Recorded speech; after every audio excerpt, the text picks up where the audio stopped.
Halo semuanya, selamat datang. Jadi kali ini kami akan menjelaskan materi seputar circuit switching dan juga paket switching. Jadi, selamat menyaksikan semuanya. Tujuan pembelajaran. Yang pertama, tujuan pembelajaran yaitu memahami cara kerja teknologi. Yang kedua, meningkatkan keterampilan berpikir kritis. Yang ketiga, mempersiapkan diri untuk masa depan. Yang keempat, untuk literasi digital. Yang terakhir yaitu untuk membuka peluang baru. Selanjutnya, perbedaan paket switching dan sirkuit switching. 1. Jalur fisik. Sirkuit switching memiliki jalur fisik antara alamat sumber dan juga alamat tujuan, sedangkan paket switching tidak. 2. Rute atau jalur. Sirkuit switching menggunakan jalur yang sama untuk mengirim seluruh paket data, berbanding terbalik dengan jenis paket yang ditransfer melalui rute yang independen. 3. Bandwidth. Sirkuit switching menyimpan bandwidth yang dibutuhkan sebelum melalui proses transfer, sedangkan paket tidak. 4. Proses transmisi. Sirkuit switching tidak memiliki proses transmisi atau forward, sedangkan paket switching mendorong proses forward dan transmisi. Persamaan paket switching dan sirkuit switching. 1. Keduanya menggunakan protokol untuk mengelola dan membuat koneksi antar node. 2. Keduanya dapat digunakan untuk menghubungkan perangkat komunikasi. 3. Keduanya memungkinkan transmisi data antara pengirim dan penerima. Lalu ada keuntungan paket switching. Yang pertama, tidak ada penundaan dalam pengiriman paket karena paket dikirim ke tujuan segera setelah tersedia.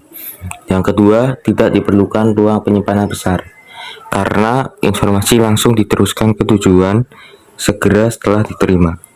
Yang ketiga, kegagalan pada tautan tidak memberhentikan pengiriman data karena paket-paket ini dapat dirutekan dari jalur lain juga. Yang keempat, beberapa penggunaan dapat menggunakan saluran yang sama saat mentransfer paket mereka. Yang kelima, penggunaan bandwidth lebih baik dari kasus perpindahan paket karena beberapa sumber dapat mentransfer paket dan tautan yang sama.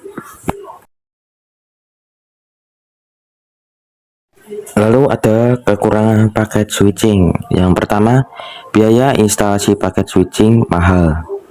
Yang kedua, pengiriman paket-paket ini menjadi mudah ketika protokol rumit digunakan. Yang ketiga, panggilan suara berkualitas tinggi tidak dapat menggunakan peralihan paket karena ada banyak penundaan dalam jenis komunikasi ini. Yang keempat, masalah konektivitas dapat menyebabkan hilangnya informasi dan keterlambatan dalam pengiriman informasi.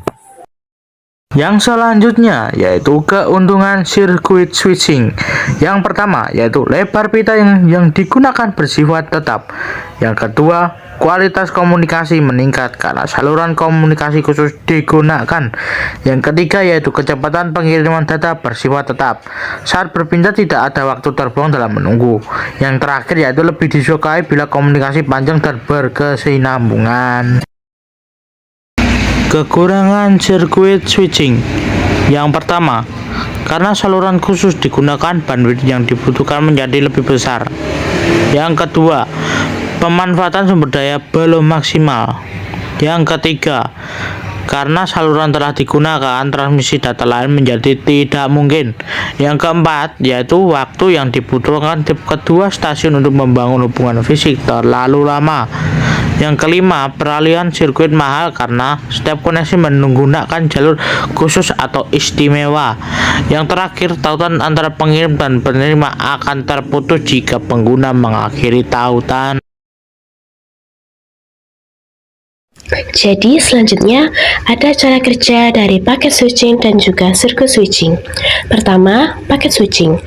Langkah pertamanya yaitu adalah sebelum data dikirim, data dipecah-pecah terlebih dahulu menjadi paket-paket dan diberi nomor urut.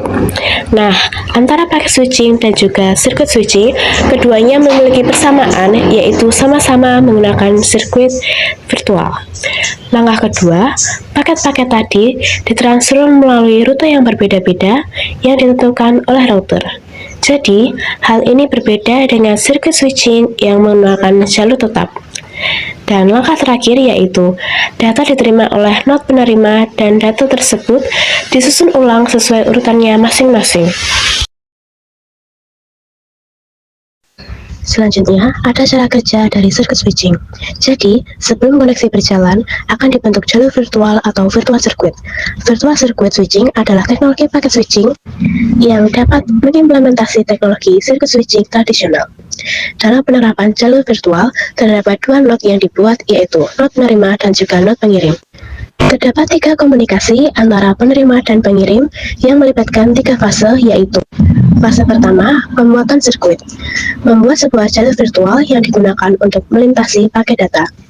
Kemudian, terjadi komunikasi antara not pengirim dan juga not penerima. Lalu, not penerima mengirim sinyal pemberitahuan bahwa data yang dikirim siap diterima. Lalu, fase yang kedua adalah pemindahan data. Pada fase ini, data akan dipecah-pecah dan dikirim melalui jalur yang telah ditentukan dalam fase pertama. Dan pada fase terakhir yaitu pemutusan sirkuit.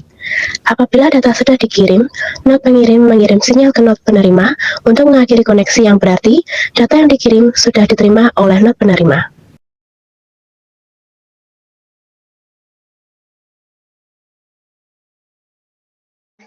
Nah, dapat diambil kesimpulan bahwa penting untuk memahami bagaimana perangkat keras, perangkat lunak, dan perangkat intelektual berhubungan satu sama lain agar komputer dapat dioperasikan dengan sukses dan efisien. Jadi, ketiga elemen ini bekerja sama dengan baik sehingga memungkinkan kita menggunakan teknologi komputer untuk berbagai tugas.